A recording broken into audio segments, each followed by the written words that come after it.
Et regarde ça. Et bah c'est tes boucles d'oreilles en noix de coco.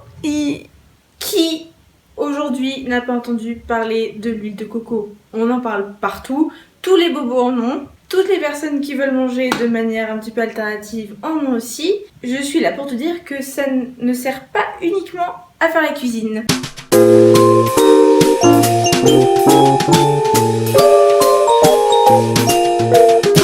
Je vais donc te parler des 8 différentes choses incroyables que tu peux faire avec de l'huile de coco. La première chose, bien évidemment, c'est la cuisine. Et je vais t'insérer tout de suite une recette végane que j'ai filmée pour toi, qui part simplement de l'huile de coco. Pour cette recette, tu vas avoir besoin de champignons, de 2 avocats, de l'huile de coco et du riz basmati si tu préfères taille. Les quantités pour cette recette, c'est pour 2 personnes. Tu vas laver tes champignons, puis les couper en lamelles pour les faire frire ensuite. Tu prends ton huile de coco, tu en mets une quantité assez généreuse dans la poêle. Le temps qu'elle fonde, tu peux rajouter ensuite tes lamelles de champignons. Pendant qu'elle cuise, n'oublie pas de préparer ton riz. Ah bah tiens, je te présente Sandra, ma meilleure amie qui tient la caméra pendant qu'on fait tout ça. Tu assaisonnes, sel, moi j'ai mis des baies. En fait, je t'ai pas dit, mais ce qu'on est en train de faire, c'est un riz crémeux à l'avocat et aux champignons. Et en fait, le crémeux, vu que c'est végétalien, est donné par une préparation aux avocats. Donc on va juste couper les avocats, les mettre en petits morceaux et ensuite les écraser pour faire une espèce de crème. Donc j'ai rajouté de l'huile de coco pour rajouter du goût. Et tu vas simplement les écraser comme si tu faisais un guacamole, sauf que ça va servir de crème pour aller avec le riz. Décidément, une meilleure amie, c'est vraiment très pratique quand tu fais la cuisine.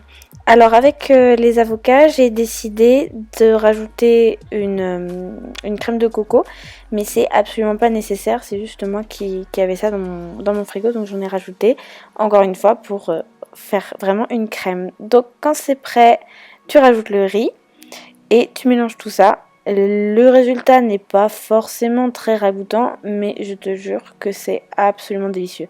J'ai rajouté des épices et normalement quand tout ça c'est fait, il n'y a plus qu'à rajouter les champignons cuits par-dessus et à remélanger le tout. Dans les assiettes, j'avais pas de graines germées pour décorer, rajouter un peu de croquant, donc j'ai rajouté des petits bouts de céleri. Et voilà la preuve que ce n'est pas empoisonné et que c'est absolument délicieux. Sinon, l'huile de coco, ça peut servir d'hydratant pour le corps et pour le visage, comme j'en ai parlé dans ma vidéo sur les soins du visage bio, que tu peux aller voir en cliquant par ici. Ensuite, une troisième possibilité, c'est d'utiliser l'huile de coco en masque pour les cheveux. Ça renforce le cheveu, en fait, ça le rend plus brillant. Bien sûr, à ne pas faire avant de sortir, étant donné que ça graisse le cheveu énormément. À faire 1 heure avant le shampoing, en gros. Le quatrième usage, c'est le démaquillant. Depuis que je me démaquille à l'huile de coco, je ne retournerai jamais au démaquillant waterproof, chimique, horrible, qui m'agresse les yeux.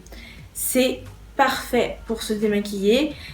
Tu le mets sur un coton ou directement tu te l'appliques avec les doigts sur les yeux et sur le visage. Et ensuite tu enlèves avec un coton. Ça marche trop bien, comme tu peux le voir. 5e usage, l'huile de coco sert de lubrifiant. Je vais pas te faire un dessin.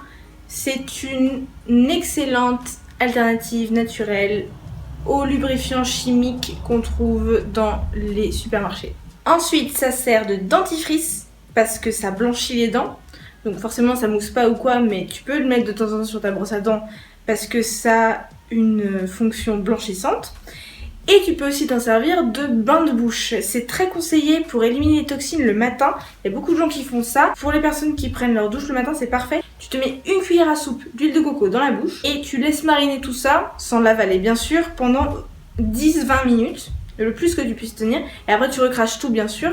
Ça nettoie les bactéries dans la bouche, ça blanchit les dents. Enfin c'est excellent, il y a énormément de bienfaits à cette pratique. Donc tu peux aller faire un tour sur internet.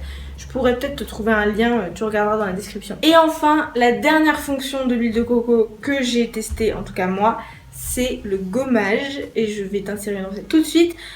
Tu prends de l'huile de coco, du sucre en poudre ou de la poudre de riz si t'en as. Moi je sais pas où est-ce que j'ai trouvé ça, mais j'en ai dans mes placards. Donc poudre de riz ou sucre en poudre et 2 gouttes d'huile de lavande. Comme tu peux le voir, c'est ultra facile à faire. Tu mélanges les 3 ingrédients juste avant de faire ton gommage et tu fais ça avant d'aller dans la douche. Et en plus, étant donné que c'est à base d'huile de coco, ça hydrate en plus, donc ce n'est pas un gommage asséchant et ça coûte rien du tout. C'est la fin de cette vidéo, j'espère que ça t'a plu. N'hésite pas à commenter, à me mettre un petit pouce, abonne-toi si tu l'as pas déjà fait pour voir des vidéos toutes les semaines. Tu peux regarder ma vidéo précédente juste là et tu peux me suivre sur tous les réseaux sociaux juste là. Je te fais un gros bisou et on se retrouve la semaine prochaine. Mouah.